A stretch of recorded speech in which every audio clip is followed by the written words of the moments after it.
কঠোর নিরাপত্তায় এই মুহূর্তে বিএনপির ভারপ্রাপ্ত চেয়ারম্যান তারেক রহমান তিনি দীর্ঘ 17 বছর পর দেশে এসেছেন এবং সকলকে হাত নাড়িয়ে সাড়া দিচ্ছেন, চারপাশে নেতা কর্মীদের হাত নাড়িয়ে সাড়া দিচ্ছেন, সেই চিত্র আপনাদের সরাসরি দেখানোর চেষ্টা করছি আমি নাজমুল ইসলাম।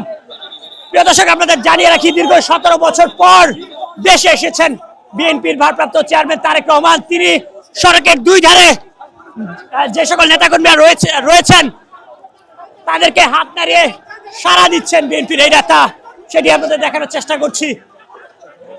এবং এখান থেকে সরাসরি তিনি 300 ফিটের উদ্দেশ্যে রওনা হয়েছেন। 300 ফিট গিয়ে নেতাকর্মী এবং জাতির উদ্দেশ্যে ভাষণ দিবেন।